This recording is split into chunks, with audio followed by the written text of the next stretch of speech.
Hey friends, today I want to follow up last week's video with some additional thoughts that have come out of conversations I've had with friends in the last week.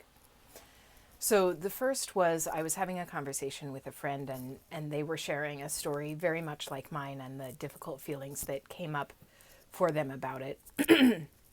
Excuse me. And we got to the point about sitting with the difficult feelings and they said, so I understand that part, but what am I supposed to do with those feelings? Like, what action am I supposed to take?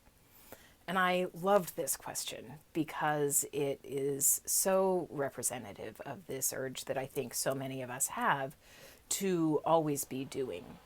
And that urge toward productivity, I think, is something, it is a characteristic of white supremacy, and it's also a characteristic of capitalism. And this is one of the ways that those two power systems uphold each other and reinforce each other, both in ourselves and in society at large.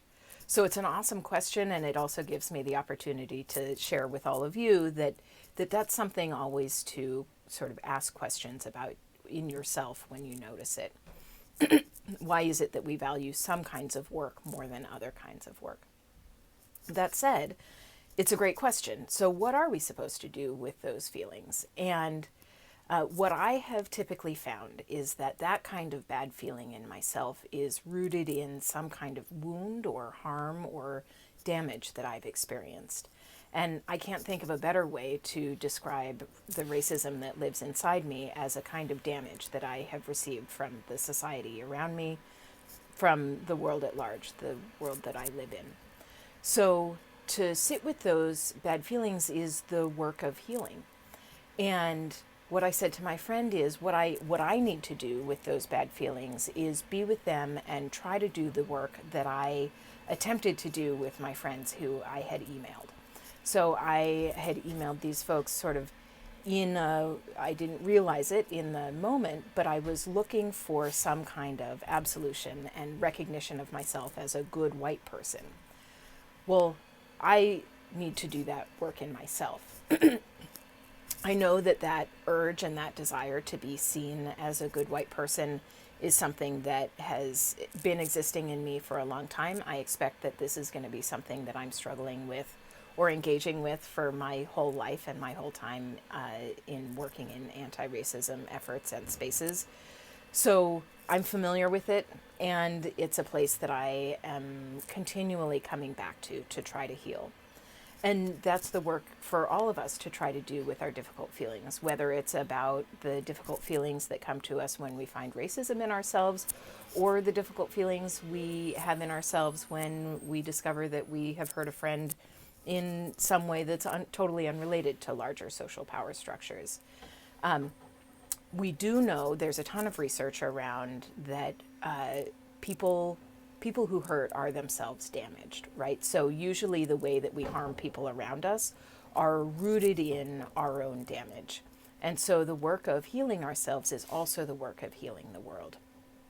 Now, of course, this can't be the only work that we're doing in anti-racist efforts. So I think of this as the interior work that needs to happen and partner with the exterior work that I'm doing with activist organizations and donating money and writing letters and all of the ways that there are to move the larger society in the direction that we want it to go. But just like the two wings of a bird, if you are only doing exterior work or only doing interior work, it's going to be incomplete, and you're going to find that you wind up going much more in circles than headed in the direction that you want to go. So, how do we engage with those difficult feelings? I have two favorite techniques. The first, as I mentioned last week, I am a meditator. I meditate almost every day. I have found it profoundly transformative, and I definitely recommend it to anyone who thinks it might be interesting to you. I know that it's not for everyone. So the other thing that I recommend, and I get a lot of value out of this also, is introspective journaling. In particular, I'm a big fan of a writing exercise called the Pennebaker writing exercise. I recommend that you look it up on Google.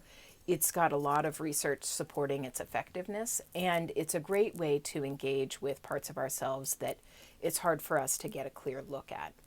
So if I am doing some introspective journaling about some feelings that I don't want to have or that I'm finding really difficult, I'll ask myself a lot of questions about them. First, I'll ask, what does it feel like in my body? What are the sensations of this emotional experience and the physical experience of it? Because, of course, emotions are physical sensations that we interpret in another way.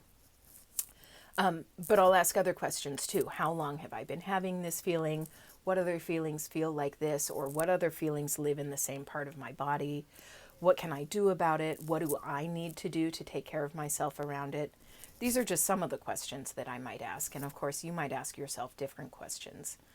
But both meditation and introspective journaling can be wonderful ways to be very actively engaged in the inner work of healing this kind of wound. I hope those tools and those thoughts are additionally useful. I have heard from a bunch of folks that last week's video really hit the spot for them, that this is a common thing that especially white folks are grappling with in this moment of U.S. history. And so I hope that these thoughts and tools are also useful for you. If they were, I hope you will like and subscribe to my channel, and I hope I'll see you back here for my next video.